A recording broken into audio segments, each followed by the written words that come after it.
사무자가 이행을 하지 않습니다. 이행을 하지 않으면 이때 가서 판결문을 들고 가가지고 강제로 두들겨 패거나 장기를 냈다가 팔아버린다. 이런 겁니다. 그래서 계약이 깨지고 싸움이 나는 건 원하지 않은 거니까 원하지 않은 건 국가가 해결하는 거야. 원하는 건 상황을 당하지 않도록 열심히 공부해서 주택관리사 자격을 취득해서 관리소장님으로 활동을 하시는 훌륭한 분들이 되셨으면 좋겠습니다.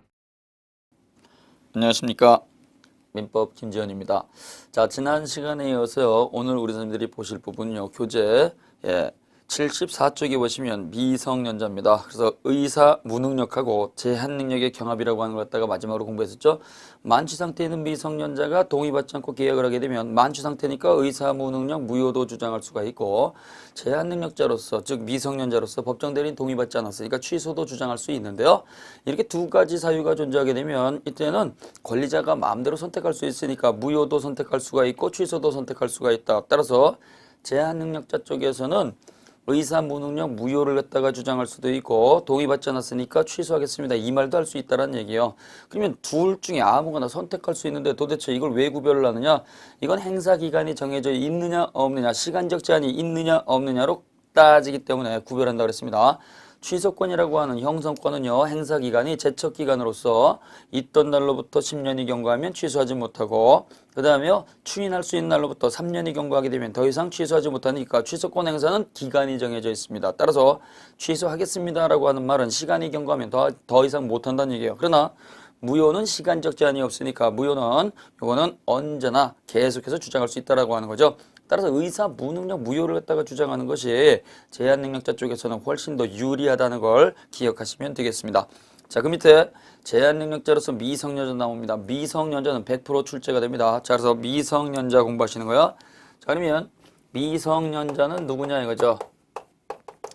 미성년자는 우리는 무조건 연령만 가지고 따지게 됩니다. 나이만 가지고 따지는 거죠. 그래서 나이로서 획일적으로 판단하는 거예요. 그래서 획일적으로 누구나 똑같이 나이만 가지고 따지게 되는데요. 법이 개정이 돼서 종전에 20세부터 성년자가 되는 것, 요걸 갖다가 우리가 뜯어 고쳐서 개정이 돼서 19세부터 성년자로 인정을 해주죠. 성년자는 능력자니까 자기가 혼자서 다 할 수 있는 사람입니다. 그러나 미성년자는요 19세 미만인 자죠. 그래서 미성년자는 나이만 가지고 19세 아닌 자, 따라서 19세 미만인 자를 말하는 것이다. 그래서 거기 조문을 갖다가 보시게 되면 사람은 19세로 성년에 이르게 된다. 꼭 기억해 놓으셔야 돼요. 자, 그러면 이때 나이만 가지고 따지기 때문에 언제부터 성년자가 되느냐, 성년기, 요 기간 계산인데요. 나이 계산이죠. 이것도 100% 시험 문제 나옵니다. 그래서 요거는 아주 쉬운 거니까 우리 선생님들이 기간 계산만 잘 하시면 돼요. 그래서 성년기라고 하는 것은 나이 계산, 연령 계산을 말하는 거예요. 연령 계산. 갑이라고 하는 사람이 있습니다. 갑이라고 하는 사람이 2003년도 4월 10일 오후 2시에 출생이 됐어요. 그러면 지금 현재 법 기준으로서 얘는 언제 성년자가 되느냐라고 하는 게 나오게 됩니다. 그러면 19살부터 성년자가 되니까 19을 더해주면 되겠죠? 그러면 2022년이 되는 거예요. 그 다음에 4월 10일 이게 생일이죠. 나이 계산을 했다 하게 되면 생일이 포함된다는 걸 기억을 하셔야 돼요. 그래서 나이 계산이 있게 되면 그 생일부터 시작이 되는 거예요. 4월 10일 0시부터 시작이 됐으니까 하루 전 날짜인 4월 9일 자정으로 끝나는 거죠. 따라서 4월 9일 자정 전까지는 미성년자이고 4월 9일 자정 이후가 되면 자정 이후부터는 성년자가 되는 겁니다. 성년자. 따라서 자정 이후부터 성년자가 되기 때문에 4월 9일 요걸 갖다가 우리는 4월 9일 24시 이렇게도 쓰고요. 4월 9일 오후 12시 이렇게도 쓰고요. 4월 9일 24시는 동시에 4월 10일 오전 0시가 되겠죠. 이렇게 우리가 기억하시면 됩니다. 따라서 미성년자는요 획일적으로 18살까지를 미성년자로 하기 때문에 재산이 많고 능력이 뛰어나고 지능이 높고 그 다음에 영재 소리를 갖다 들어서 대학교를 미리 들어갔다고 하더라도 여전히 미성년자라는 걸 꼭 기억을 하셔야 돼요. 자, 그래서 우리는 이렇게 나이만 가지고 따지는데요. 우리 법과 제도에서 유일하게 나이 말고 성년으로 취급할 수 있는 제도는 혼인에 의한 제도가 있습니다. 자, 그래서 미성년자라고 하더라도 혼인을 갖다가 이렇게 하게 되면 혼인에 의한 성년의제가 되는 거죠. 성년의제. 그래서 나이만 가지고 성년자다 미성년자다 따지게 되는데요. 유일하게 나이 말고 할 수 있는 것이 바로 혼인입니다. 그럼 이때 혼인이 어떠한 혼인이냐? 이 혼인은요. 법률혼만을 말하는 거예요. 법률혼. 법률혼만을 갖다가 대상으로 하는 것이지 사실혼이라고 하는 거, 사실혼은 해당 사항이 없습니다. 따라서 미성년자가요. 가출을 해가지고 다른 미성년자하고 동거를 한다고 하더라도 여전히 미성년자이지 법적으로 성년자로 취급받지 않습니다. 그래서 법률혼만 해당이 된다는 거죠. 그럼 이때 이 법률혼이라고 하는 것은 어떠한 요건을 갖춰야 되냐? 이때 미성년자는요. 남성이 됐던 여성이 됐던 모두 18세 이상이 되어야 됩니다. 그래서 18살 이상인 자로서 친권자 일방의 동의가 아니고 친권자 쌍방의 동의를 얻어야 돼요. 친권자 쌍방이라는 얘기는 부와 모를 말하는 거죠. 따라서 부와 모 이렇게 나와야지 부 또는 모 일방의 동의를 얻어서 그러면 틀리는 거예요. 그래서 아버지와 어머니 두 분의 동의를 다 받아야 되는 것이 아버지 동의만 가지고 되는 것도 아니고 어머니 동의만 가지고 되는 것도 아닙니다. 친권자 쌍방의 동의를 받아서 이때 혼인 신고를 해줘야 돼요. 요 요건을 갖춰야지만 법률혼으로서의 효력을 발생하는 것이고 이 요건을 갖추지 못하게 되면 혼인 무효 사유가 아니고 혼인 취소 사유가 되는 거예요. 요 요건을 갖추지 못하면 혼인 취소 사유가 된다. 혼인 취소.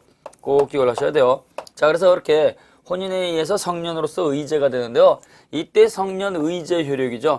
의제라고 하는 것은 본다, 간주한다랑 똑같은 겁니다. 따라서 성년 의제 효력은 본다, 간주한다 이러한 것과 똑같은데요. 성년 의제 효력은 모든 법률 관계에 대해서 영향을 미치는 것이 아니고 이거는 민법에만 영향을 미치는 거예요. 민법에만 영향을 미치는데요. 민법은 재산관계하고 가족관계 두 가지로 구성이 되죠. 따라서 재산관계에서 그 다음에 가족관계에서는 성년자로 취급받는 거죠. 성년자로. 따라서 민법에만 영향을 미치기 때문에 재산관계와 가족관계는 성년자로서 간주가 되는 거예요. 성년자. 따라서 재산행위는요. 단독으로 하더라도 그대로 유효가 확정이 되는 거죠. 그래서 재산관계에 있어서 매매 계약을 체결을 했던 임대차를 갖다가 체결을 했던 저당권 설정, 담보 설정을 갖다가 하는 것, 그래서 담보 설정 계약을 갖다 체결하는 거, 증여 계약을 갖다가 체결하는 거, 이 모든 법률 행위는 단독으로 할 수 있다는 얘기예요. 단독으로. 너희들은 아직 어리기 때문에 부모님이 대신 처리해 줄게. 그러니까 너희들은 손대지 마. 이렇게 제안을 했다고 하더라도 그 제안은 무효가 되는 거예요. 따라서 이러한 것들은 단독으로 저질러서 유효가 확정이 됐으니까 더 이상 취소하지 못한다는 거 꼭 기억을 하셔야 돼요. 따라서 갑이라고 하는 을이라고 하는 18살짜리 미성년자가요. 친권자 쌍방의 동의를 얻어서 혼인을 갖다가 했다. 그래서 법률혼이 이루어진 경우 자, 갑이라고 하는 18살짜리 요 남성이 있고 을이라고 하는 18살짜리 여성이 있는데 양쪽 친권자가 이렇게 A와 B, C와 D 이렇게 존재합니다. 따라서 이때 혼인을 했다고 해서는 친권자 쌍방의 동의를 받아야 되고 친권자 쌍방의 동의를 받아야 돼요. 그래서 혼인 신고가 이루어지게 되면 그때는요 18살이라고 하더라도 성년으로 간주가 되는 것이고 이때 성년으로 간주가 되는 효력은요 민법에서만 영향을 미치니까 재산행위는 단독으로 할 수가 있고 가족법상의 신분행위도 단독으로 할 수 있다는 얘기예요. 따라서 둘이 혼인을 했다가 해놓고 성격 차이로 19살이 되기 전에 헤어진다. 이러한 이혼의 의사표시는 단독으로 하는 것이지 기존의 법정 대리인 동의받아서 하는 것이 아니라고 하는 거죠. 또 여기 자녀가 출생이 됐다. 그럼 이때 이 자녀에 대해서 친권을 갖다 행사하는 것은요. 요 미성년이었던 부부가요. 독자적으로 친권을 갖다 행사하는 것이지 기존의 친권자 감독받을 이유가 하나도 없다라는 얘기예요. 그래서 이렇게 결혼을 했다고 했을 때 세상 물정을 일단 모르니까 너희들 마음대로 하지 마라고 하는 제한을 갖다가 둔다고 하더라도 그 제한은 무효니까 이러한 제한이 있다고 하더라도 매매를 갖다가 저지르면 취소하지 못하고 임대차를 갖다가 했을 때도 역시 취소하지 못하는 거야. 너희들이 살 집을 갖다가 우리가 구해줄 테니까 너희들은 신경 꺼. 너희들은 마음대로 하지 마. 이렇게 했다고 하더라도 그것을 갖다가 무시하고 이것들이 나가서 덜커덕 계약을 하게 되면 그 계약은 유효가 확정된다는 얘기죠. 자, 그래서 교수님들이 이렇게 기억을 해 놓으시고요. 그 다음에 이러한 것들은 민법에만 영향을 미치기 때문에 청소년보호법이라든가 여기에는 영향을 미치지 않습니다. 따라서 18살 상태에서 자녀를 갖다가 출산을 했다고 하더라도 10시 후에 사우나 못 가는 거고요. 그 다음에 10시에 PC방 못 가는 거고요. 그 다음에 호프집에 들어가서 막 술 퍼먹는 거 이거 다 안 된다는 얘기죠. 자, 그래서 교수님들이 혼인에 의한 성년인재 효력 이렇게 정리해 놓으시고 그러나 미성년 상태에서 다시 19살 되기 전에 헤어졌다고 하더라도 다시 미성년자로 되돌아가는 건 아니고 성년 의제 효력은 그대로 유지가 되는 겁니다. 그 다음 75쪽에 보시면 미성년자의 행위 능력 이렇게 나와 있습니다. 자, 그래서 우리가 단독으로 하지 못하는 사람을 갖다가 제한 능력자라고 하는데요. 이 제한 능력자는요, 우리 민법에 모두 세 가지가 있는데요. 가장 대표적인 것이 바로 미성년자입니다. 자, 그래서 미성년자는 제한 능력자로서 어떤 걸 갖다가 할 수 있느냐라고 하는 게 문제가 되는 거죠. 그래서 제한 능력자이기 때문에 이때 행위 능력은 어떤 걸 갖다 갖고 있느냐, 요거 중요한 거죠. 자, 그래서 미성년자는 원칙적으로 단독으로 유효를 주장하지 못하는 자입니다. 혼자서 유효하게 법률행위 의사표시가 못하는 자죠. 그래서 이때 법률행위했다가 하기 위해서는요, 제한 능력자니까 혼자서 못하는 제한 능력자니까 법정 대리인의 동의를 받아서 하는 게 원칙이에요. 자, 그래서 미성년자는 제한 능력자이기 때문에 법정 대리인의 동의를 받아서 하는 것이 원칙이다. 근데요, 이 동의를 갖다가 받지 않고 허락을 갖다가 받지 않고 위반해서 법정 대리인 동의를 갖다가 받지 않고 위반해서 이렇게 법률행위를 갖다가 저지르게 되면 이 법률행위는 처음부터 유효가 확정된 것도 아니고 처음부터 무효가 확정된 것도 아니죠. 유효도 아니고 무효도 아니고 뭐요? 취소할 수 있는 법률행위입니다. 따라서 친권자 법정 대리인의 동의를 받지 않고 미성년자가 재산적 계획을 따 체결을 하게 되면 유효이다 무효이다 이렇게 나오면 다 틀리는 거예요. 무조건 제한 능력자의 법률행위는 취소할 수 있는 법률행위입니다. 그럼 이때 취소할 수 있는 것은요, 권리이기 때문에 의무가 아니에요. 그래서 무조건 미성년자가 법정 대리인 동의받지 않고 재산적 계획을 따 체결을 하게 되면 취소해야 된다 이렇게 얘기하면 안 되고요. 불리하면 취소하는 것이고 유리하면 추인을 하는 거예요. 따라서 갑이라고 하는 법정 대리인 친권자가 있는데요. 친권자 법정 대리인의 동의를 갖다가 받지 않고 을이라고 하는 요 18살짜리 미성년자가 상대방 명하고 요때 재산적 계약을 따 체결을 했다. 집을 팔아버렸다.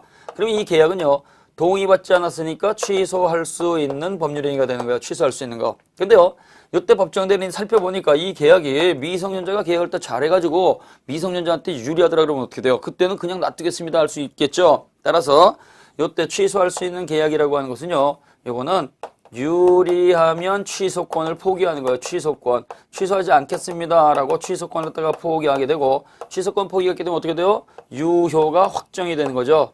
추인하는 거예요. 추인. 그래서 추인을 갖다가 하면 되는 거예요. 유효가 확정되고.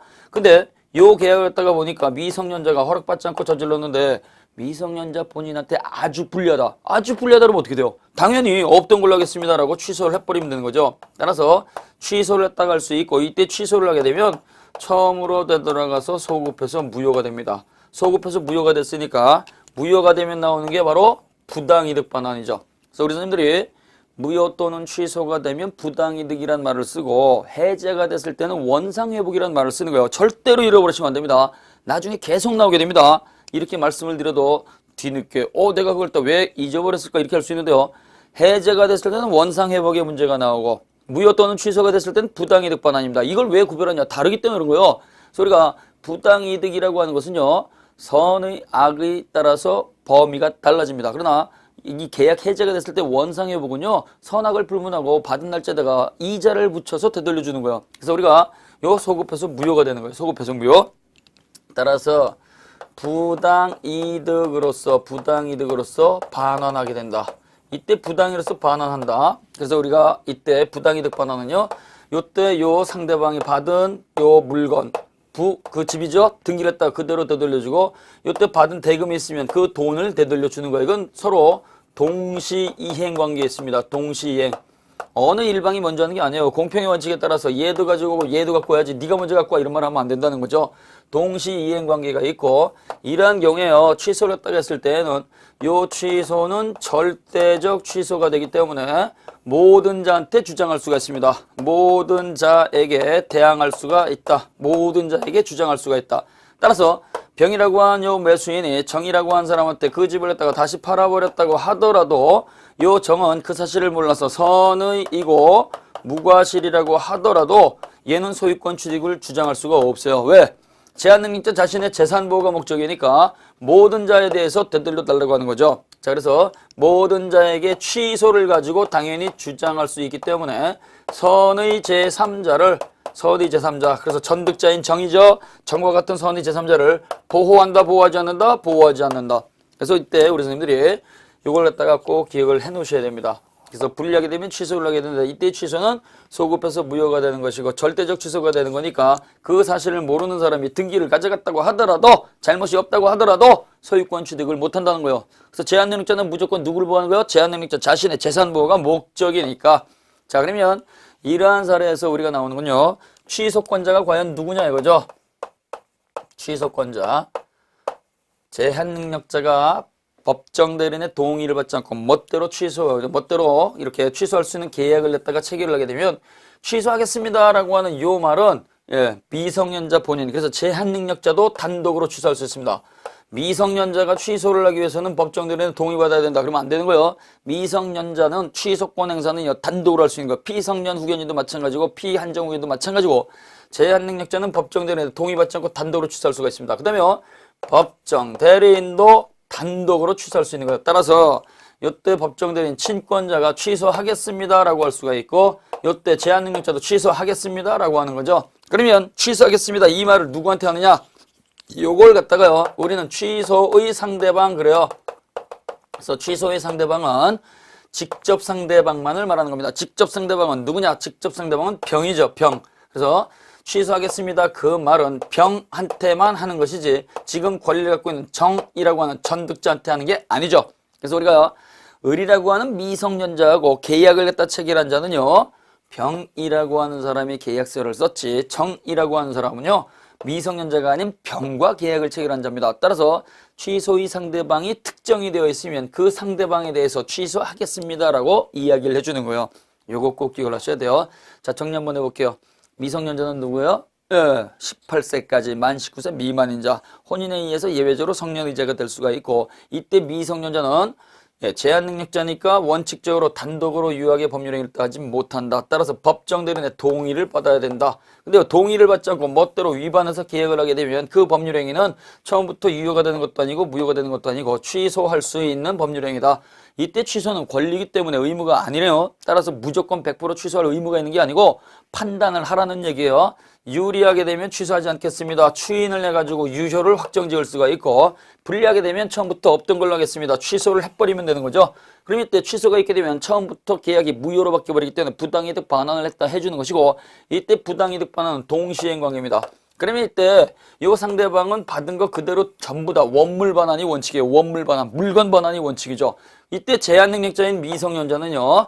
선악을 불문하고 쓰고 남은 현존이익만 반환해주면 됩니다. 현존이익은 유흥비로 술 퍼먹고 탕진한 거, 도박장 가서 날린 거, 오락장 가서 돈 다 써버린 거 이걸 갖다가 뺀 나머지만 되돌려주면 돼요. 그래서 1억 원을 갖다 받아가지고 도박장 가서 날리고 술 퍼먹고 날리고 오락장 가서 날려서 3천만 원을 갖다가 날렸다 그러면 주머니 한 푼이 없다고 하더라도 3천만 원을 뺀 7천만 원은 그대로 되돌려줘야 된다는 얘기입니다. 그 다음에 이러한 경우에 취소권자는 누구냐? 취소권자는 법정 대리인하고 제한능력자 자신이고 제한능력자도 법정 대리인의 동의받지 않고 단독으로 취소할 수가 있고 취소하겠습니다 그 말을 누구한테 하느냐? 직접 상대방 병한테 하는 것이죠. 이때 권리를 갖고 있는 전득자 이 사람은요 지금 현재 권리를 갖고 있다고 하더라도 취소하겠습니다 이 말을 듣는 사람은 아니란 얘기예요. 상대방이 정해져 있으면 그 사람한테 하는 거예요. 그러나 취소의 효과는 절대적이니까 요 상대방도 되돌려줘야 되고 요 선의 제3자도 당연히 되돌려줘야 된다는 얘기죠. 그래서 이때 나는 그걸 갖다 몰랐으니까 나는 소유권 취득하겠습니다 이 말 못해요. 이런 사람을 갖다 보호하는 게 아니고 제한능력자를 보호하는 거니까 이게 원칙입니다. 자, 그래서 우리 선생님들이 미성년자의 행위능력에 관해서는 요걸 갖다가 절대로 잊지 마시고 꼭 기억을 해 놓으셔야 돼요. 그러면 이렇게 원칙적으로 미성년자는 혼자서 못하는 자입니다. 그래서 거기 조문을 갖다가 보시면 교재 75쪽 오른쪽에 보시면은요 제15조 미성년자, 자 제5조죠. 미성년자의 능력 이렇게 되어 있습니다. 1항 미성년자가 법률행위를 했다가 하면은 법정 대리인의 동의를 얻어야 한다. 괄호 쳐놓으시고 원칙. 그러나 단서죠. 권리만을 얻거나 의무만을 면하는 행위는 그러하지 아니하다. 그래서 권리만을 얻거나 의무만을 면하는 행위는 법정 대리인의 동의받을 필요가 없다라는 얘기죠. 2항에 보시면 동의받지 않고 저지른 행위는 취소할 수 있다. 그래서 취소할 수 있다라고 되어 있으니까 취소할 수도 있고 안 할 수도 있다는 얘기예요. 자, 그래서 거기에 원칙은 법정들의 동의를 받아야 된다. 그러나 그 밑에 보시게 되면 반가로 이번에 예외적으로 법정들의 동의를 받지 않는 경우가 있습니다. 자, 그래서 예외적으로 미성년자라고 하더라도 법정 대리인의 동의를 했다가 받지 않고 단독으로 혼자서 유효하게 저지를 수 있는 행위가 있어요. 단독으로 유효하게 저질렀으니까 이거는 미성년, 즉 제한 능력을 이유로 취소할 수 없는 거죠. 그래서 미성년자라고 하더라도 법정대리인의 동의를 받지 않고 단독으로 유효하게 저질러서 더 이상 취소하지 못하는 것들이 모두 8가지가 있습니다. 그러나 이러한 경우에 미성년자라고 하더라도 제정신은 가지고 있어야 돼요. 제정신이 뭐예요? 의사능력이죠. 그래서 전제가 되는 것은요, 의사능력만큼은 반드시 가지고 있어야 된다는 거예요. 의사능력만큼은. 자, 그래서 8가지가 있는데 이 8가지는 뭐냐? 단순히 권리만을 얻거나 의무만을 면하는 행위 단. 그 다음에 법정 대리인이 범위를 정해서 처분을 허락한 재산의 처분행위. 그래서 범위를 정해서 처분을 허락한 처분행위 처. 그 다음에 법정 대리인은 또 허락을 했다고 받은 특정한 영업행위 영. 그래서 단처영입니다. 단처영. 그 다음에 근로계약 임금 청구, 그 다음에 대리행위, 그 다음에 17세 이상일 때의 유언행위 근대유, 그 다음에 상법상 회사의 무한책임사원의 지위를 취득하는 경우, 그 다음에 취소권 행사입니다. 이렇게 단처형, 근대유, 무취 이렇게 우리 선생님들이 앞글자만 따서 기억을 하시면 됩니다. 우리는요 이걸 갖다가 논술식으로 쓰는 게 아니니까요. 이것만 잘 기억을 하셔가지고 우리 선생님들이 정리를 갖다가 하시게 되면은요 우리 선생님들이 답을 갖다가 고르는 데는 어려움은 없습니다. 자, 그래서 단처형, 근대유, 무취 항상 기억을 하셔야 돼요. 단순히 권리만을 얻거나 의무만을 면하는 행위, 범위를 정해서 처분을 허락한 재산의 처분행위, 허락받은 특정한 영업행위, 근로계약 임금 청구, 대리행위, 17세 이상일 때의 유언행위, 그 다음에 상법상 회사의 무한책임사원의 자격을 법정대리인 동의받아서 취득하는 경우, 그 다음에 취소권 행사. 요거는요 미성년자라고 하더라도 법정대리인의 동의받지 않고 단독으로 할 수 있다는 거 꼭 기억을 하셔야 됩니다. 자, 그래서 거기 보시게 되면 75쪽에 자 보세요. 예외적으로 법정대리인의 동의가 없이 미성년자가 단독으로 유효한 행위를 따가 할 수 있기 때문에 더 이상 취소하지 못합니다. 이 경우에도 미성년자가 전제가 되는 것은요 제정신을 가지고 있어야 돼요. 제정신이 없는 상태에서는 단처형, 근대유, 무취 의미를 모르기 때문에 그러한 것들은 무효가 돼버립니다. 자, 1번에 보시면 단순히 권리만을 얻거나 의무만을 면하는 행위 이렇게 되어 있습니다. 권리만 가로쳐 놓으시고 의무만 가로쳐 놓으세요. 자, 권리 의무만이라는 얘기는요 권리와 의무가 동시에 발생되는 것은 허용되지 않는다는 거예요.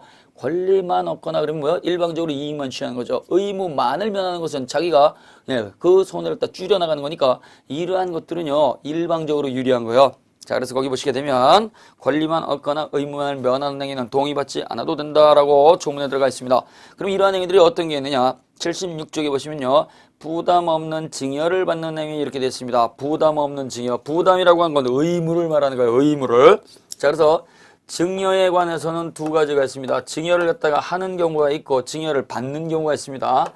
자, 증여하는 경우, 자, 이 증여를 갖다가 한다는 얘기는 미성년자가 자신의 재산을 갖다가 상대방에게 공짜로 주는 거죠. 갑이라고 하는 요 미성년자가요 자신의 요 재산이 있는데 요 재산을 갖다가 미성년자가 상대방한테 공짜로 드리겠습니다라고 하는 거예요. 공짜로 드리겠습니다 그러면 이때 상대방이 네 주세요라고 승낙을 해야지 증여가 성립하죠. 공짜로 주게 되면 자신의 재산이 감소가 되는 거니까 권리가 늘어나는 게 아니죠. 따라서 미성년자가 증여하는 경우에는 권리 감소가 되는 거니까 이거는 단독으로 저지르게 되면 여전히 취소할 수 있는 겁니다. 그 다음에 증여를 받는 경우가 있어요. 이건 상대방으로부터 계약을 체결을 해가지고 공짜로 얻는 거죠. 이때 증여를 딱 받는 것은 다시 둘로 나누게 되는데요. 부담 없는 증여라고 하는 게 있고, 자, 그래서 부담 없는 증여라고 하는 게 있고, 부담 있는 증여라고 하는 게 있습니다. 자, 그래서 부담 없는 증여하고 부담 있는 증여가 있는데, 요 부담이 없는 증여라는 얘기는요 의무가 따라오질 않는 거죠. 의무가 따라오지 않고 권리만 있는 거예요. 권리만 있는 거니까 요 부담 없는 증여를 따가 계약을 체결하게 되면 요건 유효가 확정이 됐으니까 더 이상 취소하지 못한다. 이런 경우죠. 갑이라고 하는 독지가가 있습니다. 갑이라고 하는 독지가 돈을 갖다가 많이 벌어가지고 을이라고 하는 요 미성년자 가난한 사람입니다. 요 가난한 사람한테 내가 돈을 갖다가 주는 건 좀 뭐하고 부동산 한 채를 갖다가 줄 테니까 네가 학비에 보태서 쓰도록 해라 해가지고 이렇게 내라고 미성년자가 이렇게 승낙을 하게 되면 의무가 없이 권리만 오는 거니까 요건 유효가 확정이 되는 거니까 어느 누구도 다시 취소하지 못한다는 얘기예요. 그래서 권리만 갖다가 하는 부담 없는 증여는 더 이상 취소하지 못한다. 근데요 부담 있는 증여가 있어요. 이 부담 있는 증여는요 의무가 따라오는 거죠. 의무가 따라오는 거예요. 의무가 따라오는 거니까 요거는 단독으로 저지르게 되면 유효가 확정된 게 아니니까 더 이상 요거는 뭐가 돼요? 유효가 확정된 게 아니니까 요거는 예외적으로 취소를 갖다가 할 수 있다는 얘기죠. 이런 경우입니다. 갑이라고 하는 독지가가요, 집을 갖다가 주는데 시가 3억짜리 부동산인데요. 요걸 갖다가 A라고 하는 금융기관에다가 저당권 담보로 제공을 해가지고 1억을 빌렸습니다. 그래서 요때 3억짜리 집에 1억 저당권이 설정이 된 거예요. 저당권이. 근데요, 요때 갑이라고 하는 요 독지가가요, 1억 원을 미성년자 네가 갚는 조건으로 줄게. 그래서 3억짜리 부동산을 갖다가 1억 원 갚는 조건으로 주게 되면 요때 요 미성년자가 채권자, 저당권자한테 1억 원을 갖다 갚아야 될 의무가 생기죠. 그럼 이때 권리도 있지만 의무도 따라오기 때문에 이러한 것들은요, 법정 대리인이 확인을 한번 더 해보라는 얘기예요. 제대로 됐느냐, 미성년자한테 불리하느냐, 불리하지 않느냐 확인해보라는 의미겠죠.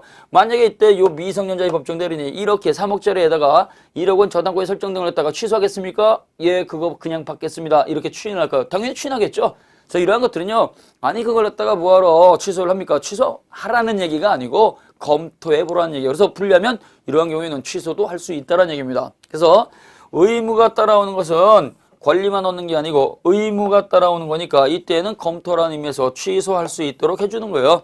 또 미성년자한테요, 아저씨가 너한테 300만 원 줄 테니까, 그럼 300만 원 공짜로 증여하게 되면 이거는 권리만 얻는 거니까 유효가 확정이 되는 거예요. 그러나 300만 원 줄 테니까 아저씨 공장에 와서 2달간 일하는 조건으로 줄게. 이렇게 하게 되면 이때는 부담 의무가 따라오는 거니까 여전히 취소할 수 있다는 얘기죠. 증여는 이렇게 나눠보시면 돼요. 그 다음에요, 채무 면제와 관련된 게 있습니다. 그 두 번째 보시게 되면 첫째 줄 채무 면제와 관련된 게 있어요. 자, 그래서 이 채무 면제도 이걸 갖다가 받는 경우가 있고 채무 면제하는 경우가 있습니다. 채무 면제하는 경우, 그 다음에 채무 면제 받는 경우, 이렇게 둘로 나눌 수가 있는데요. 채무 면제를 갖다가 한다는 얘기는 미성년자가 자신의 채권을 포기하는 겁니다. 따라서 자신의 채권을 갖다가 포기하는 거니까 권리가 감소가 되겠죠. 권리 감소가 되는 거니까 이거는 여전히 취소할 수 있는 겁니다. 갑이라고 하는 요 미성년자가 있고요. 을이라고 하는 요 상대방한테 돈을 갖다가 빌려줬습니다. 200만 원 알바를 해가지고 갖고 있는데 빌려줬어요. 근데 뒤늦게 사정이 딱하니까 그 돈 안 받을 테니까 갚지 마라고 하게 되면 요 미성년자가 돈 받을 권리가 감소가 되는 거죠. 감소가 되는 거니까 권리가 늘어난 게 아니에요. 따라서 이건 취소할 수가 있다. 그 다음에요, 채무 면제 받는 경우죠. 요거는 유효가 확정이 되는 거예요. 유효. 미성년자가 의무를 갖다가 줄이는 거죠. 갑이라고 하는 요 미성년자가 있는데요. 요때 을이라고 하는 독지가가 생활이 어려우니까 아저씨가 너한테 300만 원 빌려줄게 해가지고 300만 원 빌려줬습니다. 그랬더니 요때 요 을이라고 하는 상대방이요, 미성년자 너 생활이 어려우니까 그 돈 갚지 마 해서 채무 면제를 받게 되면 요때는 의무만이 줄어든 거니까 요거는 유효가 확정이 되는 것이고 더 이상 취소하지 못한다.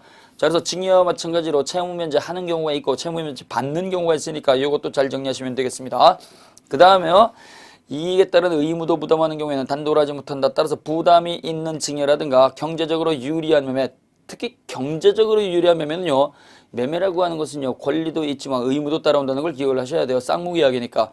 미성년자 17살짜리가 중고 노트북을 갖다가 사촌형한테 팝니다. 시세는 50만 원인데 요때 사촌형이 내가 돈 더 줄게 해가지고 120만 원을 주었다고 한다면 50만 원짜리에다가 120만 원 팔아버렸죠. 그리고 경제적으로 유리한 매매예요. 그러나 120만 원 받을 권리가 있는 반면에 노트북을 갖다 넘길 의무가 있기 때문에 이것도 여전히 권리와 의무가 동시에 발생하니까 취소할 수 있다는 겁니다.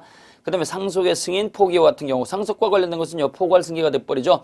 돌아가신 분 피상속인이 남겨놓은 권리와 의무를 갖다가 상속인이 전부 다 떠안는 거기 때문에 권리도 있는 반면에 의무도 따라오죠. 따라서 상속의 승인이라든가 상속의 포기와 같은 것들은 여전히 취소할 수 있는 거예요. 그 다음에 채무 변제를 하거나 그 다음에 수령하는 행위, 이것도 단독으로 하지 못합니다. 채무 변제는 갚는 거죠.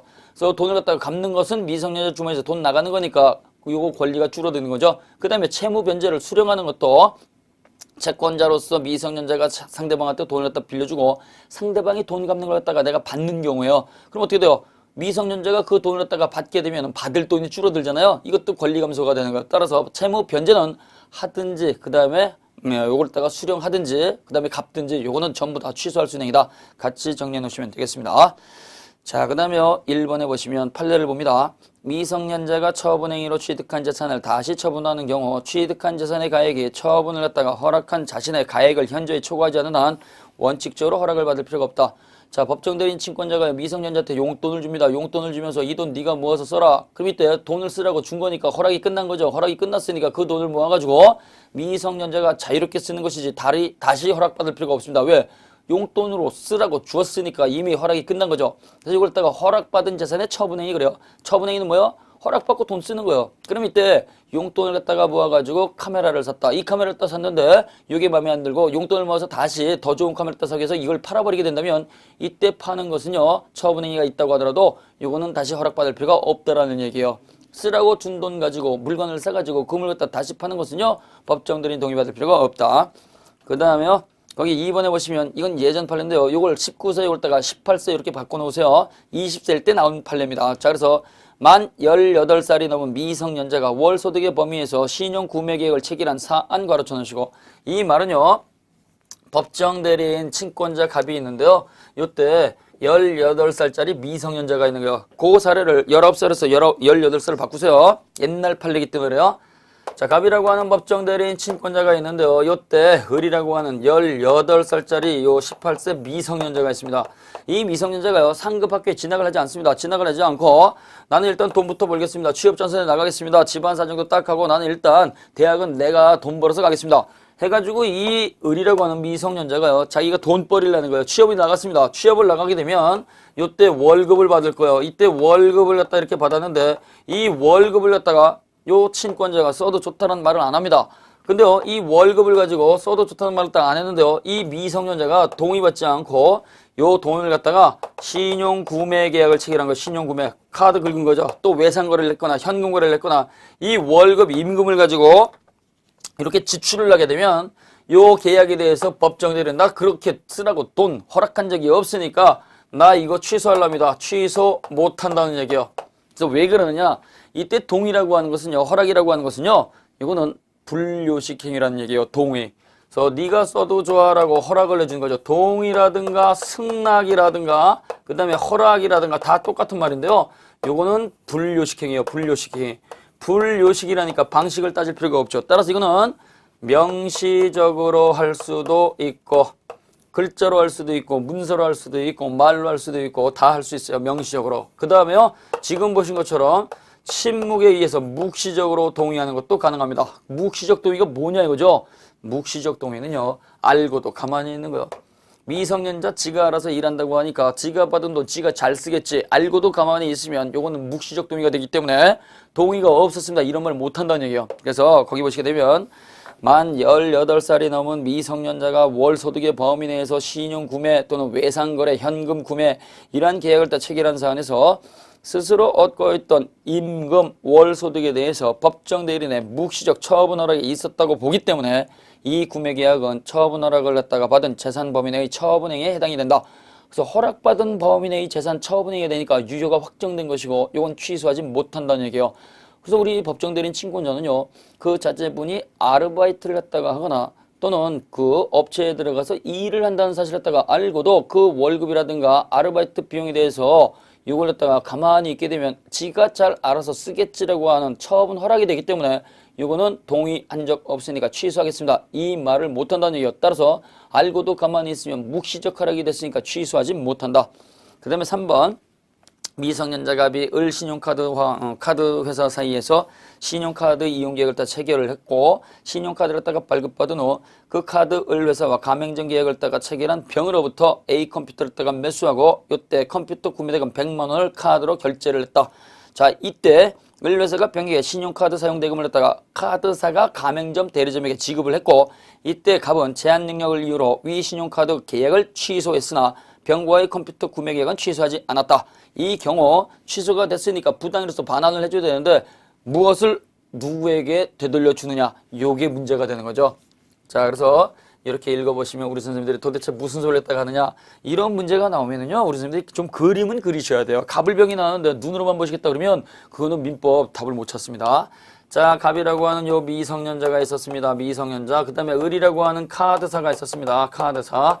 요때 카드사는요 요 카드사하고 대리점, 가맹점 계약을 따 체결한 컴퓨터 판매 대리점이 있습니다. 이때 가맹점 계약이라고 하는 건요. 여기에서 카드를 따라 사용을 하게 되면 그 고객이 지불하지 못하는 걸 카드사가 대납을 해주는 거죠. 대납을 해주고 그 다음에 어떻게 돼요? 요 갑이라고 하는 카드를 따라 사용한 사람한테 청구한다는 얘기예요. 근데요. 이때 이 갑이라고 하는 미성년자한테는요. 법정대리인 친권자가 있었는데요. 이때 친권자가 동의한 적이 없습니다. 이때 동의를 딱 안 해줬는데 이 미성년자가요. 요 카드사하고 카드 발급 계약을 체결을 한 거예요. 카드 발급해 주세요. 예전에는요. 신용카드사에서요. 카드 발급을 했다가 남용을 한 경우가 있어요. 무조건 카드를 갖다가 발급을 하게 되면 뭐가 있어요? 연회비라는 게 있잖아요. 이걸 갖다가 받을 목적으로 해가지고 요때 요 미성년자가요. 법정대리인의 동의를 갖다 받지 않고 카드사로부터 카드 발급 계약을 갖다가 체결을 한 거예요. 발급 계약. 요 계약은 재산적 계약이죠. 근데요. 요때 카드를 딱 발급받아가지고 허락도 받지 않고 병이라고 하는 컴퓨터 대리점에 가가지고 컴퓨터를 갖다가 산 거죠. 컴퓨터를 갖다 이렇게 사고 카드로 긁어버렸어요. 카드로 이렇게 100만 원 대금을 지급한 거죠. 나중에 아버지가 보니까 돈 준 적이 없는데 얘가 컴퓨터를 딱 들고 온 겁니다. 너 어디서 났냐? 돈 어디서 났어? 그랬더니 카드를 갖다가 발급받아가지고 긁었습니다. 그랬더니 아버지가 뭐라 그래요? 정신 나갔구나. 카드를 갖다가 함부로 쓰다 보면 너 파산될 수 있어. 안 돼! 해가지고 요때 요 법정대리인 친권자 그래서 제한 능력을 이유로 카드 이용 계약을 취소를 해버린 거예요. 그래서 우리 아이 미성년자는 나한테 허락도 받지 않고 카드를 딱 발급받았으니까 이 카드 발급 계약은 제한 능력을 이유로 취소를 하겠습니다. 취소를 해버렸습니다. 취소를. 근데요. 요때 요 컴퓨터 구매 계약은요. 요거는 취소를 안 했습니다. 취소를 안 한 거예요. 그러면 취소를 하게 되면 소급해서 무효가 되고 부당이득 반환이 됐으니까 이때는 되돌려주는 문제가 나오죠. 그러나 이건 취소를 했다가 안 했으니까 이 컴퓨터 구매 계약은 그대로 유효입니다. 그러면 이때는요. 요 값과 대리점 사이의 컴퓨터 구매 계약은 유효니까 컴퓨터는 그대로 현존이익으로서 갖고 있는 거죠. 컴퓨터를 갖다 구매한 것은 술 퍼먹고 오락장 가서 탕진한 건 아니잖아요. 낭비한 건 아니기 때문에 요건 그대로 유효인 상태입니다. 그러면 이걸 취소를 했으니까 이때는요. 제한능력자 쪽에서 요 상대방에게 부당이익으로서 반환을 해주는데요. 컴퓨터를 갖다가 들고 가서 되돌려준 게 아니고 이때 대납을 해준 거죠. 대납을 해준 100만 원을 갖다가 카드사한테 되돌려주는 거예요. 컴퓨터 구매액은 취소하지 않았으니까. 그래서 우리가 이때 값 제한능력자 쪽에서는 컴퓨터를 갖다 구매를 했으니까 탕진한 것이 아니고 유흥비로 써버린 게 아니니까 현존이익은 그대로 100만 원 다 존재하는 것이고 따라서 이때는요. 카드사에게 가맹점 대리점한테 대납한 그 100만 원을 갖다가 카드사한테 되돌려주는 겁니다. 1번, 2번, 3번, 8번 다 중요한 거죠. 자, 그래서 우리가 지금 단순히 권리만을 넣거나 의무만을 면하는 행위 이걸 갖다가 잘 정리를 해놓으시고 사례가 잘 나옵니다. 그 다음에 두 번째 처분이 허락된 재산의 처분행위입니다. 이때 처분이 허락된 재산의 처분행위는요. 미성년자 네가 돈 써도 좋아라고 해서 돈을 주는 걸 말하는 거예요. 돈. 그래서 거기 조문을 보시면 제6조입니다. 법정대리인이 법정대리인 가르쳐 놓으시고요. 범위를 정해 범위 동그라미 놓으세요. 범위란 말이지 목적이란 말은 없습니다. 범위를 정해서 처분을 허락한 재산은 미성년자가 허락을 받았으니까 자유롭게 처분할 수 있다. 쉽게 이 돈 줄 테니까 네가 알아서 써라 라고 하는 게 바로 범위를 정해서 처분 허락한 재산의 처분행위요. 네가 알아서 써라 라고 주는 거니까 이때는요. 범위만 정해져 있으면 되는 거니까 목적은 따진다 안 따진다? 목적은 따지지 않습니다. 자, 그래서 우리가 거기 보시게 되면 자, 기억번 범위를 정하여란 객관적 재산의 범위를 말하는 것이다. 따라서 처분을 허락한 재산의 사용 목적이 정해져 있다고 하더라도 그 목적과 관계없이 처분할 수가 있고 미성년을 이유로 취소할 수가 없다. 예를 들면 미성년자가 친권자로부터 받은 학원 수강료로서 게임기를 했다고 구입한 경우 그러면 이때 미성년자가요. 법정 대리인으로부터 돈 써도 좋아. 돈을 갖다가 받는 경우가 있어요. 자, 이런 경우입니다. 갑이라고 하는 법정대리인 친권자 아버지가 있는데요. 을이라고 하는 17살짜리 미성년자가 있습니다. 아버지가 물어보는 거죠. 너 학원 보내줄 테니까 학원 좀 다녀볼래? 네, 아버지 저 영어하고 수학이 좀 딸리니까 학원에 가서 열심히 공부 좀 해야 될 것 같습니다. 저 학원 좀 보내주세요. 그랬더니 아버지가요. 책상에다가 50만 원을 딱 꺼내놨습니다.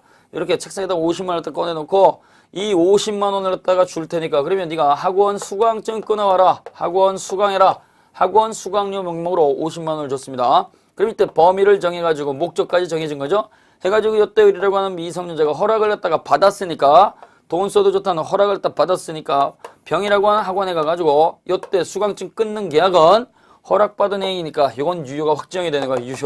유효가 확정이 된다는 거죠. 근데요. 이때 이 미성년자가요. 50만 원을 딱 가만히 보고 있다 보니까 이 50만 원, 이 큰 돈을 갖다가 자기가 평상시 만져본 돈은 아니에요. 그러다 보니까 이 50만 원을 갖다가 좀 잘 써야 되겠다 해가지고 요걸 갖다가요 친구한테 전화를 했다 걸어가지고 친구 너 그 학원 다니지? 다니는데. 그러면 수강증하고 교재 좀 빌려줘. 내가 아버지한테 보여주고 너한테 다시 되돌려줄게. 이렇게 해놓고 아버지한테는요 요걸 갖다가 보여주고 그 돈 가지고 아버지가 지정해준 목적과 달리 요걸 갖다가 디지털 카메라 디카를 갖다가 사버렸습니다. 그러면 이때 이 디카를 갖다 샀다는 얘기는 아버지가 정해준 목적과 달리 써버린 거죠. 이때는 그러면 취소할 수 있냐? 취소하지 못한다는 거예요. 이것도 역시 유효가 확정된 겁니다. 따라서 목적에 맞게 써도 유효가 되는 것이고 목적과 달리 써도 유효가 되기 때문에 더 이상 취소하지 못한다. 왜? 우리 법정원은 지금 보셨지만 법정 대리인이 범위를 정해서 쓰라고 준 돈이기 때문에 범위만 정해지면 되는 것이지 목적은 따질 필요가 없다는 얘기예요. 그래서 예를 들면 정의라고 한 요 D컵 판매점 사장님한테 가서 카메라 사러 왔습니다. 그러면 미성년자를 갖다 이제 알아본 거죠. 너 미성년자한테 법정 대리인한테 허락 받았냐? 그 돈 누구한테 받은 거냐? 네, 법정 대리인한테 받은 겁니다. 이렇게 얘기하겠죠. 법정 대리인한테 받은 거 맞잖아요. 근데요, 그러한 목적, 어떠한 목적으로 돈 줬냐? 이건 알 수가 없죠. 등기부 같은 게 없으니까. 그래서 우리가요, 목적과 맞게 써도 유효, 목적과 달리 써도 유효, 취소하지 못한다. 요거 그래서 잘 나오는 거죠. 그래서 미성년자한테 범위를 정해서 목적까지 정해준 처분행위가 있었을 때는 목적과 맞게 쓰면 유효가 되지만 목적과 달리 썼을 때는 미성년을 취소할 수 있다. 그러면 틀린 거야. 미성년을 취소하지 못합니다. 자, 그 다음에요. 니은번 처분이죠. 이때 돈을 갖다가 쓰라고 주는 처분이라고 하는 게 있는데요. 이때의 처분은 특정 처분을 말하는 것이지 포괄적 처분은 허용되지 않습니다. 그래서 포괄적 처분은 무효예요. 그러면 이때 포괄적 처분은 뭐냐? 네가 가지고 있는 전 재산 다 써도 좋아. 이런 허락은 안 된다는 얘기죠. 미성년자의 법정 대리인이 미성년자를 갖다 관리하면서요. 미성년자한테 네 전 재산 다 써도 좋아. 너 그 재산 다 써도 좋아. 이렇게 하게 되면요. 그게 유효다 그러면 법정 대리인이 따라다닐 이유 필요가 없어요. 다 써도 좋은데 뭐하러 따라다니겠어요. 따라서 포괄적 처분 허락은 무효가 되는 거예요. 전 재산 다 써도 좋아. 이건 무효가 되는 것이고 범위를 정해줘야 된다는 얘기예요. 그래서 10만 원이면 10만 원, 5만 원이면 5만 원 이렇게 범위를 정해줘야 된다는 거죠. 따라서 이때 포괄적 처분 허락은 무효가 되는 것이고 이때 처분 허락은요. 반드시 다 쓰는 것만 갖다가 말하는 건 아닙니다. 따라서 그 처분 허락한 재산을 가지고 사용할 수도 있고 수익할 수도 있어요. 어떠한 경우냐? 어머니가요. 16세 고등학생한테요. 아들 용돈 줄게 해가지고 용돈을 줬더니 이 아들이요. 학교에 가가지고 아이들한테 돈을 갖다 빌려주고 이자놀이 하는 경우요. 이건 수익이죠. 이자를 갖다 받는 거니까 야 담임 선생님이 그러는데 너 요번에 그 준비물 갖다 안 갖고 오게 되면은 벌점을 갖다가 매긴다고 하더라. 그래가지고 그 학생들한테요. 10,000원을 갖다 이렇게 빌려주고 하루 늦어질 때마다 1,000원씩 받겠다 그러면 고리죠. 고리. 고이율이 되는데요. 이러한 것도 가능하다라는 얘기입니다. 그 다음에 디귿번 미성년자가 그 처분을 갖다가 하기 전에는 자 처분을 갖다가 하기 전 가로 쳐시고 뭐요? 써버리기 전에는 법정 대리인이 그 동의나 허락을 취소할 수가 있다. 자 그래서 아버지가 학원 수강증 끊어라 라고 돈을 주셨는데요. 예, 사무실에 나가셔가지고 바쁜 일이 없다 보니까 다시 전화를 했습니다. 아들 아버지가 준 돈 가지고 수강증 끊었냐 그랬더니 네 끊었습니다. 그러면 써버렸으니까 그때는 취소할 수도 없고 제한할 수도 없어요. 그러면 잘했다 그리고 끊으면 되는 거예요. 근데요 전화를 걸었더니 아버지 이따가 친구하고 오후에 가려고 하는데요 아직 안 갔습니다. 그러면 아직 써버리지 않았죠. 그랬더니 아버지가요 그럼 잘됐다. 아버지도 같이 갈 테니까 너 혼자 가지 마라. 이렇게 취소할 수도 있고요. 또 아버지가 알아보니까 그 수강증이 40만 원이라고 하더라. 10만 원 남겨라. 이렇게 제한할 수도 있다는 얘기예요. 그러나 이렇게 써버리기 전에는 취소도 할 수가 있고 제한도 할 수 있지만 써버리고 나면 유효가 확정이 됐으니까 그때는 취소 또는 제한을 못하죠. 따라서 여기서 말하는 취소는요. 과거로 되돌아가서 무효가 되는 게 아니고 지금부터 하지 말라라는 의미니까 철회라는 뜻이 되는 겁니다. 이 철회, 요 철회의 의미인데요. 요걸 갖다가 써버리기 전에는 이렇게 처분을 하고 취소 또는 제한한다고 하더라도 그 제한은 또는 그 취소는 알고 있는 자한테 주장할 수 있는 것이지 그 사실을 따가 모르는 선의 제3자한테는 주장하지 못한다. 항상 기억을 해놓으셔야 됩니다. 자 그러면 이때 동의라든가 그 다음에 허락이라든가 승낙은 다 같은 말인데요.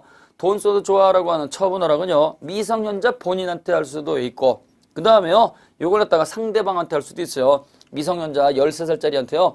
어머니가 2만 원 줄 테니까 크레파스 샀어라 그러면 이때는 미성년자 본인한테 동의 승낙이 있는 겁니다. 근데요. 문구점 하게 되면 상대방한테 하는 거죠. 문구점 사장님한테 우리 아이가 올 테니까 크레파스 집어가게 해주세요 라고 하게 되면 그때는 이미 상대방한테 승낙을 했다는 거예요. 그래서 이때 동의 승낙은요. 미성년자 본인에게 할 수도 있고 그 다음에 상대방에게도 할 수가 있고, 이러한 것들은요 일방적으로 하는 거니까 형성권으로서의 성질을 갖고 있고, 이러한 것들은요 묵시적으로 동의승낙 가능하다는 거 꼭 기억을 하셔야 돼요. 알고도 가만히 있으면 이때는 묵시적 동의승낙이 있는 겁니다. 이때 그 13살짜리 초등학생이요 크레파스를 딱 샀는데 크레파스 가운데서 두 개가 부러져 있더라 그러면 하자가 있는 거죠. 이때 그 물건에다가 제대로 된 크레파스로 바꿔주세요 하는 것은 이때는 미성년자가 단독으로 할 수 있는 거니까 다시 허락받을 필요는 없습니다. 그 다음에요 3번에 보시면 영업의 허락을 받은 경우와 그 영업에 관한 행위 이렇게 나와 있습니다. 자, 그래서 거기에 조문을 보시면 제8조 영업의 허락입니다. 미성년자가 법정대리인으로부터 허락을 얻은, 자, 법정대리인으로부터 허락 바로 쳐주세요. 법정대리인으로부터 허락을 받아야 돼요. 그래서 친권자라든가 후견인이 있을 때 내가 미성년자인데 내가 분식점 해보겠습니다. 서점을 해보겠습니다. 신발 가게 한번 해볼게요. 그 다음에 내가 레코드 가게 한번 해볼게요. 이렇게 허락을 받아야 된다는 얘기예요. 그래서 허락을 받았을 때만 그때만 그 영업을 한다는 얘기죠. 그래서 허락을 얻은 특정한 영업에 관해서는 특정 동그라미 넣으시고, 이때의 특정은요 그 범위를 갖다가 일일이 제한하는 게 아니고요 종류를 지정해 주는 거예요. 분식점 해봐. 그러면 전체에 대해서 다 할 수 있다는 얘기죠. 그래서 종류 지정입니다. 그래서 종류를 갖다가 지정한 영업에 관해서는 성년자와 동일한 능력을 갖는다. 자, 성년자와, 자, 그래서 거기에 성년자와 동일한 행위 능력 가르쳐 놓으세요. 성년자와 동일한 행위 능력이라는 얘기는 성년자라는 얘기입니다. 따라서 행위 능력자죠. 따라서 분식점을 갖다가 허락을 갖다가 받았다고 한다면 그 분식점 영업에 관해서는 단독으로 할 수 있는 거예요. 이때 친권자 허락해 준 사람이 너 분식점을 갖다가 하는 건 좋은데 세상 물정을 갖다가 모르니까 외상 거래를 했을 때는 아버지한테 허락받아라. 또 주방장 할때 고양이 있을 때는 네 마음대로 뽑지 말고 아버지한테 허락받아라. 그래서 일부를 갖다가 해도 되고 안 해도 되는 거 이렇게 쪼개는 거 일부 단위에 대해서 허락하는 것은 허용되지 않습니다. 종류만 지정이 되면 그 종류에 관해서는 완전한 성년자니까 이때는 법정대리인의 대리권, 동의권이 사라진다는 걸 기억을 하셔야 돼요. 이것이 처분 허락하고 영업 허락하고의 가장 커다란 차이입니다. 아버지가 학원 수강증 끊어와라 이렇게 허락을 했을 때 허락을 했다고 하더라도 아버지가 내가 직접 끊어줘야 되겠다 하게 되면 아버지는 그 행위를 대리할 수가 있어요. 따라서 처분 허락은 대리권이 소멸하지 않고 그대로 존재하는데요. 영업 허락이 있을 때는요 법정대리인 대리권 동의권은 완전히 사라지게 됩니다. 자, 그 다음에 2항에 보시면 오른쪽에 법정대리인은 전항의 허락을 취소 또는 제한할 수 있다. 그래서 영업을 했다 허락을 했는데 손해가 크다 그러면 하지마라고 할 수도 있고요. 손해가 크니까 규모를 줄여서 해보자라고 제한할 수도 있죠. 역시 이 처분 허락 취소 제한도 과거에 되돌아가서 매매가 된 것은 유효가 확정이 됐으니까 지금부터 더 이상 하지 말라라고 하는 의미의 철회가 되는 거죠. 자, 기억본부입니다. 영업이라고 하는 것은 단순히 물건을 갖다 사고 파는 상행위에 국한되는 게 아닙니다. 상행위뿐만이 아니라 공업사를 운영을 한다, 어업을 갖다 경영을 한다, 농업을 경영한다. 그래서 지속적이고 계속적인 사업은 전부 다 포함되는 거예요. 그 다음에요 특정이라고 하는 게 있죠. 둘째 줄에 보면 특정은 종류 지정입니다. 종류가 지정이 되면 일부를 갖다가 해도 되고 안 해도 되고 쪼개는 거 이것은 허용되지가 않습니다. 따라서 부분적 제한은 허용되지 않는다. 그 다음에 니은번 허락받은 영업에 있어서는 완전히 성년자 능력자가 되기 때문에 이때는요 법정대리인의 대리권 동의권은 완전히 사라진다. 나한테 허락받고 외상거래, 나한테 허락받고 임대차 계약 체결해 이런 거 안 된다는 얘기예요. 그러나 처분 허락을 했다 했을 때 네가 학원 수강증 끊어와라 그랬을 때는요 이때는 법정대리인의 대리권은 그대로 존재한다는 걸 같이 기억하셔야 돼요. 그 다음에 디귿번 설명드린 거죠. 영업 허락을 다 취소 또는 제한할 수 있지만 이때 취소 제한은 장래를 향해서 효력이 소멸하니까 철회로서의 의미가 있는 것이고, 이때 취소 또는 제한의 효력은요 알고 있는 악의의 제3자에 대해서는 주장할 수가 있겠지만 선의 제3자에 대해서는 주장하지 못한다. 그 다음에 역시 동의, 허락 이것도 역시 미성년자 본인한테 할 수가 있고요. 다른 사람한테 우리 아이한테 요 분식점을 했다가 허락을 했으니까 거래하십시오. 상대방한테 허락하는 것도 상관이 없습니다. 이러한 동의 허락은요 미성년자가 분식점을 했다가 하는 걸 따가 알고도 가만히 있으면 묵시적 동의가 되는 거예요. 묵시적 동의. 자, 그 다음에요 이러한 동의나 허락은 법정대리인 동의를 따 받아야 되는데요. 미성년자의 법정대리인 1차로 친권자가 되고 친권자가 친권을 행사하지 못해서 부모님이 없다 그러면 한 사람의 후견인을 갖다 두도록 되어 있는데요. 이때 친권자는요 감독받지 않으니까 자유롭게 영업 허락을 할 수 있습니다. 그러나 후견인은 다른 사람, 집안 사람이 아닌 타인이 될 수가 있기 때문에 후견인이 있을 때는 후견 감독인의 동의를 받아야 된다는 거 같이 이해하시면 되겠고요. 그 다음에 4번 근로계약의 체결과 임금의 청구는요 잠깐 쉬었다가 2교시부터 보도록 하겠습니다.